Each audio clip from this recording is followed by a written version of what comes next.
kami berstatus adiwiyata sudah kadaluarsa, itu tahun 2019, dan pada waktu itu semua. Kemudian dengan yang SMP atau SMA atau SMK itu apa standarnya itu sama. Misalkan sama-sama kita mengolah yang tadi waktu Pak Budi katakan sekarang itu misalkan yang sampahnya itu standarnya misalnya untuk yang SD, kemudian yang SMP atau yang SMK mengolah sampahnya itu atau apakah sama itu kan?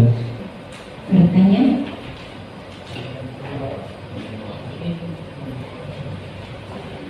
Halo. Sembari menunggu apa nih ngomong? Nanti mau ditambahkan di manusia dan maupun bumi. Yang pertama terkait dengan grup, mohon nanti dirinci lagi Mbak Lucy, karena sudah ada grup di sini Bapak forum kegiatan di Bapak Ibu. Mohon nanti bisa dicek ulang, nanti kalau belum masuk atau bergabung silahkan nanti bisa bergabung di forum sekolah kegiatan Wonogiri Bapak. Jadi untuk yang Pak grup sudah terbentuk, dan nanti mohon nanti juga dari Bapak Ibu bisa aktif terkait dengan hal-hal yang perlu ditanyakan terkait itu. Jadi grup sudah terbentuk, berarti Bapak belum masuk di Bapak. Pak Sinten Pak, di Pak Tonji itu belum bergabung, mohon nanti disisir nih Pak. Nomor HP ya, nomor WA nanti bisa dimasukkan, termasuk Bapak Ibu yang lain ada. Lalu yang kedua, acuan yang jelas. Jadi memang satu indikator Bapak, kuesioner terkait dengan indikator itu ya hanya satu, tidak dipilah mana SD, mana SMP, SMA, SMK.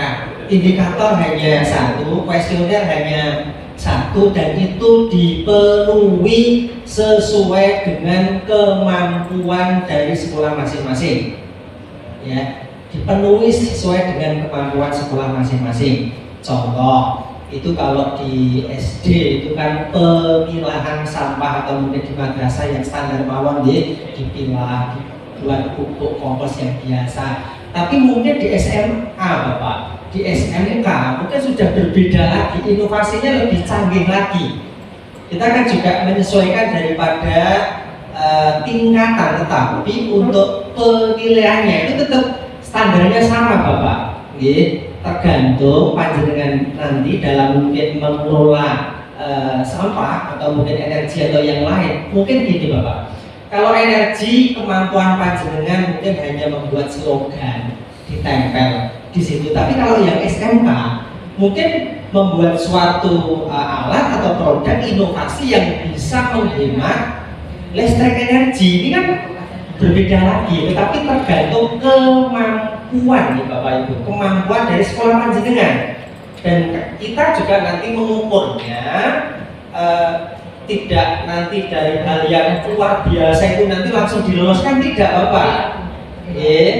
Arahnya nanti kita nanti di karakter itu Bapak nih, pembentukan karakter. Jadi kalau kita membuat produk atau mungkin alat yang bisa menghemat energi, tapi itu tidak dilakukan oleh seluruh warga sekolah, sama saja juga tidak. Contoh itu mematikan lampu atau mungkin alat yang lain, itu dikasih slogan. Kalau dapat kami itu sedikit Bapak Ibu, tadi saya menambahkan, panjenengan nanti bisa dibetulkan visi misi Bu. Biasanya visi misi itu sudah dibuat MMT, pesan MMT 21 MMT bagus-bagus tempel. Kalau di tempat kami, visi misi sekolah itu yang menulis itu dari anak Bapak.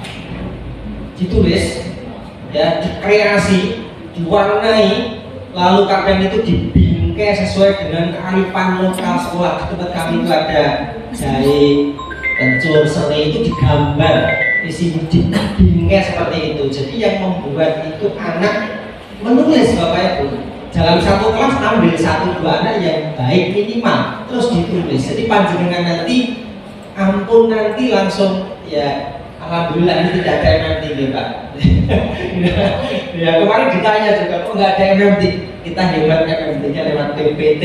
Ini juga sama dalam hal penghematan. Jadi sama. Oh boleh menggunakan MMT juga boleh depan kan boleh mungkin isi-isi, tetapi tidak setiap titik nanti langsung ditempel MMT 21 kelas tambahan mungkin titik-titik yang lain dikasih MMT. Di tempat kami slogan Bapak Ibu, slogan hemat energi air itu yang membuat anak ya anak seperti itu biasanya tulis tangan atau kalau canggih sekarang menggunakan Canva itu Bapak Ibu dicetakkan juga bisa, tapi kreativitas anak ya. Jadi acuan jelas sama Pak, indikatornya nanti akan kita share, indikator kuesionernya sama, penilaiannya sama, SD, SMP, SMK sama, lalu terkait dengan pemanfaatan entah itu sampah, energi, ya keanekaragaman hayati, air, makanan itu disesuaikan kemampuan dari sekolah panjenengan, dan itu tidak menjadi syarat yang utama. Wah SMK kok canggih ya, bisa membuat alat penghemat energi yang luar biasa, kok SD hanya paling hanya mematikan. Nah kalau mematikan dokumennya baik Bapak Ibu, anak membuat, menempel, melakukan itu lebih berharga ketimbang membuat alat saja tetapi tidak dilakukan oleh anak. Intinya Bapak Ibu, makanya potret portofolio penting, karena portofolio itu kan dokumen dari awal proses Bapak Ibu, dari awal program proses sampai akhir. Makanya dilihat karakternya anak seperti apa, termasuk merawat di tempat kami lidah mertua. Kemarin juga diprotes di tempat kami, ngopo kurang gawean, jahe kok ditanggul, untuk ngerandul liane.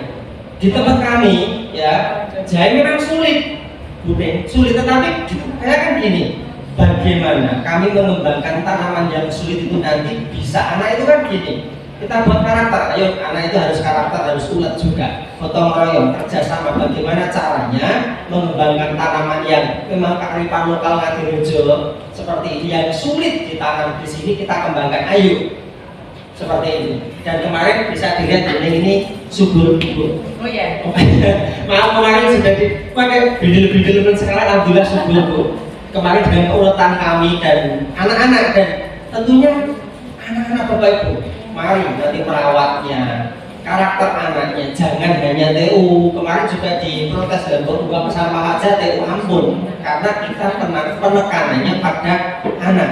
Sampah di situ, anak mengambil sampah, buang ke tempat sampah yang sesuai. Ada lidah mertua kering, ambil, anak selang sendiri menyiraminya. Bukannya oke, TU memang ada. Lalu untuk yang pengairan ya teman-teman belakang ada, tetapi Saya yang kenal dengan mungkin datang saya. Jadi Bapak Ibu, terlebih dahulu saya memberikan apresiasi yang setinggi-tingginya untuk Bapak Ibu yang di sini yang sudah tergerak, yang sudah melaksanakan, yang akan melaksanakan, dan yang melaksanakan sudah lolos, dan maupun yang belum. Kami memberikan apresiasi yang setinggi-tingginya, luar biasa Bapak Ibu. Saya juga memberikan pengalaman seperti Pak Budi tadi. Yang pertama, apalagi tahun pertama, kita kan baru masuk pertama ya. Ini semua kalau SMK mandiri, tapi yang lain ini kan mau kabupaten ya, mau kabupaten. Kabupaten yang pertama begitu, terus kemudian ada yang mungkin belum lolos kabupaten tahun ini, nggak apa-apa. Kemudian yang provinsi, ada yang belum lolos provinsi, ada yang nasional, ada yang menuju mandiri berakhir. Betul begitu Bapak Ibu? Ini yang terutama yang baru mau kami. Kita mau untuk orientasi dulu saja mungkin kesulitan. Orientasi apa itu Adiwiyata, apa itu PPKHS, itu pasti kesulitan. Mungkin kepala saya dulu gitu, apa itu saya sendiri saja belum tahu, apalagi saya memberitahukan teman-teman. Jadi untuk tahun pertama memang agak sulit. Saya menyadari Bapak Ibu, baik yang sudah lolos maupun yang belum lolos. Saya itu agak jadi membangun chemistry, menggerakkan ke satu arah keadilan untuk Bapak Ibu itu Bapak Ibu guru yang lain ya. Ini Bapak Ibu guru dulu nih. Kalau siswa kita mungkin kesulitan saya nomor 2. Itu yang menggerakkan Bapak Ibu guru itu luar biasa. Bukan hanya mudah, gitu, yang satu ke satu tujuan sekolah Adiata atau PPLHS itu luar biasa. Itu perlu waktu. Yang pertama-tama mungkin yang bekerja itu timnya dulu, tim inti dulu. Yang lain mungkin nanti yang lain ini pengalaman saya dulu. Kalau mungkin Bapak Ibu yang lalu di sini mungkin ya, yang pertama itu ada teman-teman kita yang bikin orang gawian. Itu opo. Mungkin itu.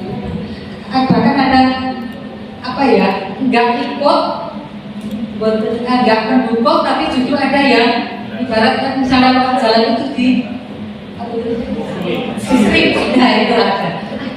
Itu tahap perjalanan pertama awal. Tapi nanti lama-lama nanti ya akan ya itu butuh proses. Kalau saya itu dulu nah baru itu ke siswa. Ke siswa itu juga butuh tantangan, terutama Bapak Budi yang punya Dirojo. Kalau saya dulu yang paling sulit itu adalah tentang satu hal yang paling sulit itu sampah. Sama Bapak Budi? Sampah, itu sampah. Nah, itu juga butuh perjuangan yang luar biasa. Oke. Nah, kemudian evaluasi dari intens pembinaan, frekuensi pembinaan. Bapak Ibu yang kemarin bina berapa kali? Yang masih kabupaten? Berapa kali? 2 kali. 2 kali itu satu dari LH, yang satu dari saya. Itu apa sih?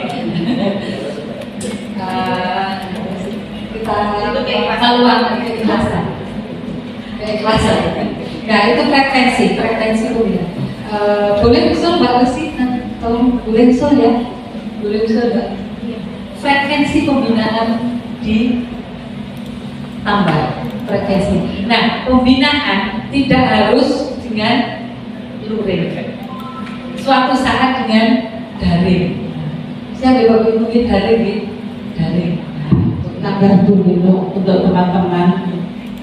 Bila mana tidak ada pembinaan secara formal, mungkin melalui LH dalam bentuk undangan, insya Allah kami siap. Kalau penjenengan ngersake daring, ya daring, ngersake luring. Karena kami tahu yang namanya kegiatan di OPD ya Mbak ya, di OPD dan di sekolah pun semuanya kan sudah tertata ya, apalagi ini sudah akhir tahun, insya Allah sudah tertata. Seandainya penjenengan ngersake cukup. Yang penting kuncinya adalah komunikasi, begitu. Insya Allah. Dan Pak Budi juga siap ya Pak Budi? Insya Allah siap. Luar biasa kayak itu. Dan betul yang dikatakan Pak Budi tadi bahwa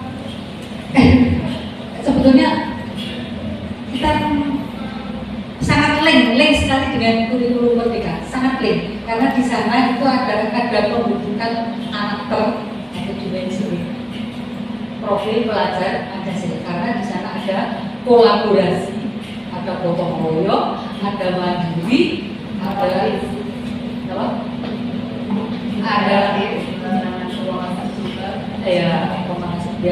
dan kreatif itu yang kreatif. Bapak Ibu, menurut saya yang kalau dari provinsi kemarin itu yang misalnya pembuatan sesuatu dari barang bekas misalnya itu yang sudah banyak, yang sudah sering dilakukan itu sudah bukan kreatif lagi, tidak bernilai lagi. Nah ini berarti ada penggalian Bapak Ibu guru dan siswa untuk menciptakan sesuatu lagi yang baru. Yang misalnya untuk yang ada di sana, karena saya masuknya 2014. Lalu kemudian 2014 kita mempersiapkan untuk Adiwiyata Mandiri. Dan 2015 karena kinerja kawan-kawan sekali lagi yang luar biasa, itu kita mendapatkan sebagai sekolah Adiwiyata Mandiri. Kalau ini belum sempat jabatan presiden waktu itu kebetulan saja, karena 2015 itu kita di bulan Juni tanggal 5 Juni 2015 diundang di Istana Bogor, dan waktu itu masih Pak Jokowi sempat jabat tangan untuk mendapatkan piala Adiwiyata Mandiri. Itu juga saya mungkin disimpan di PLH mungkin waktu zaman kepalanya Pak Wahyu Hidayat. Jadi dari sisi ini ada, karena kemudian di 2018 salah satu best practice saya terkait dengan bagaimana mendaratkan penilaian-penilaian Adiwiyata itu dalam tataran kelas. Jadi kelas Adiwiyata dan kelas hemat energi, karena ada relevansi Bapak Ibu. Jadi biasanya sekali melangkah itu mungkin nanti bukan hanya satu porsi Adiwiyata, tapi juga sekolah hemat energi baik listrik maupun air. Dan SMA 1 Purwanto itu 2015 juga menjadi juara pertama sekolah hemat energi dan hemat energi listrik dan air. Jadi ada koneksitasnya. Kemudian seperti yang saya matur di 2018 saya maju ke kepala sekolah berprestasi provinsi, maju tingkat nasional dan menjadi juara 1 di tingkat nasional. Kita sampaikan perspektifnya juga terinspirasi sama seperti Pak Budi dari tadi, tataran perspektif tentang bagaimana mendaratkan nilai-nilai Adiwiyata dari tataran pusat ke tataran kelas. Jadi kalau kelasnya Adiwiyata, sekolah itu kan otomatis ada. Jadi itulah saya yang mengangkat dan kesempatan untuk bisa ke luar negeri, karena tadi salah satunya benefit dari sekolah Adiwiyata. Saya kira itu saja yang saya ceritakan. Mungkin kalau terkesan ria, mohon maaf, karena ini hanya saya berbagi, dan dengan semuanya saya lihat luar biasa, masih muda, powerful, dan good. Nino, MPD, Ibu Ismu Farida, MSI, dari tim pembina Gerakan Adiwiyata Kabupaten Wonogiri. Yang kami hormati Bapak Budi Sri Mariatmo selaku narasumber dalam acara sosialisasi hari ini, dan yang kami hormati juga Bapak Mariono MSI selaku Kepala Bidang PLH Dinas Lingkungan Hidup Kabupaten Wonogiri.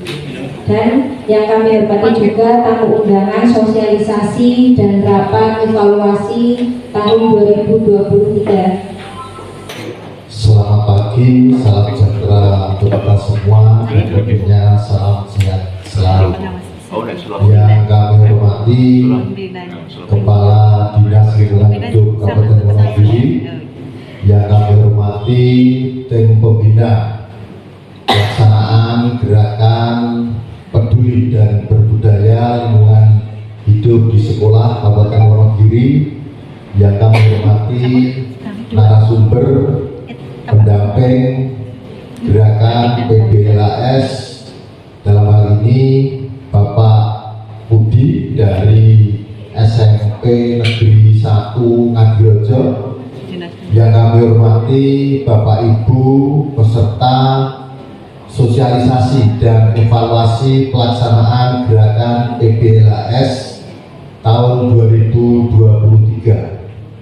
Puji syukur senantiasa kita panjatkan kehadirat Tuhan Yang Maha Esa, Allah Subhanahu wa Ta'ala, Tuhan Yang Maha Esa, yang mana pada pagi hari ini kita dapat diperkenankan untuk berkumpul bersama, menghadiri dan melaksanakan kegiatan sosialisasi dan evaluasi pelaksanaan gerakan PBLAS di Kabupaten Wonogiri.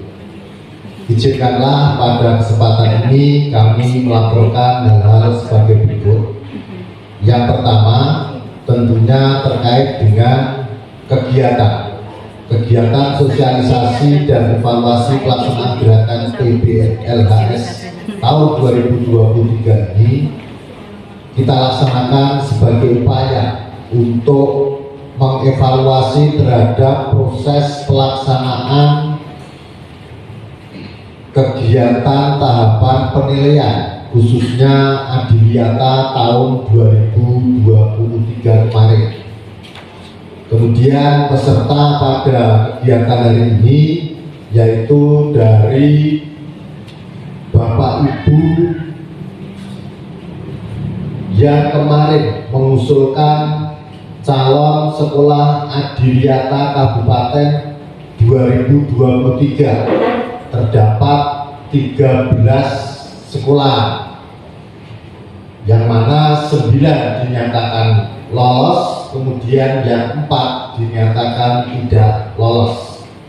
Berikutnya adalah usulan CA calon sekolah Adiwiyata Provinsi tahun 2023 sebanyak 3 sekolah. Ini adalah sekolah yang dinyatakan tidak lolos pada tahapan seleksi Adiwiyata Provinsi Jawa Tengah tahun 2023. Kemudian nominasi usulan calon sekolah Adiwiyata Provinsi, sekolah Adiwiyata ataupun calon Adiwiyata nasional, dan calon sekolah Adiwiyata mandiri tahun 2024 besok ada 9 sekolah. Dari yang kami hadirkan di sini, harapan kami nanti dapat memberikan bentuk evaluasi terhadap kami selaku OPD. Yang kami hormati beliau Pak Budi dari SMP di 1 Ngadirejo, salah satu penerima penghargaan Adiwiyata Mandiri tahun 2023. Bersama-sama kemarin masih Jakarta. Ya, kami hormati Bapak Ibu yang wakili sekolah, kalau tidak salah sudah disampaikan oleh beliau Pak Kepala Bidang yang hadir, karena saat ini ada evaluasi dan juga rencana untuk kegiatan Adiwiyata di 2024 yang tidak bisa kami sebutkan satu persatu. Dan juga yang kami hormati beliau Bapak Kepala Bidang Pengelolaan Hidup, beliau Pak Mariono beserta teman-teman dari bidang PLH. Yang pertama tentunya ucapan syukur alhamdulillah senantiasa kita panjatkan kepada Allah Subhanahu wa Ta'ala, Tuhan Yang Maha Esa, atas limpahan rahmatnya, sehingga pada kesempatan pagi menjelang siang hari ini kita masih diperkenankan untuk hadir di rumah makan Resto Sari dalam rangka evaluasi serta sosialisasi kegiatan gerakan PBLHS atau seleksi penghargaan Adiwiyata, tentunya dalam keadaan sehat, tidak kurang suatu rahmat. Amin. Bapak Ibu sekalian yang kami hormati, yang pertama tentunya kami Dinas Lingkungan Hidup selaku penyelenggara mengucapkan terima kasih atas kesediaan Bapak Ibu semuanya di tengah-tengah kesibukan Bapak Ibu semuanya bertugas aktivitas kegiatan pendidikan saat ini hadir untuk duduk bersama memenuhi undangan kami dalam rangka kita mengevaluasi serta mensosialisasikan kegiatan seleksi Adiwiyata baik itu 2023 ataupun 2024. Bagi kami ini sebuah support yang luar biasa tentunya kepada teman-teman kami di bidang PLH dalam rangka memperbaiki bagaimana mekanisme kegiatan seleksi adiwiyata. Bapak sekalian yang kami hormati, seperti kita ketahui bersama bahwa yang ingin kami sampaikan adalah sebenarnya makna dari sekolah ataupun penilaian adiwiyata ini adalah bagian dari kita tentunya untuk memberikan satu pemahaman sedini mungkin tentunya kepada keluarga besar di pendidikan masing-masing institusi dalam rangka bagaimana warga Wonogiri khususnya di masing-masing sekolah itu sejak dini ini bisa memahami bagaimana kita bisa mengelola lingkungan kita. Kita ketahui bersama sedikit saya keluar dari koridor dari adiwiyata, kita sedikit keluar secara umum bahwa sebenarnya permasalahan lingkungan ini permasalahan yang sangat luar biasa. Bahkan terakhir mungkin beliau Pak Presiden Jokowi menyampaikan di KTT ASEAN salah satu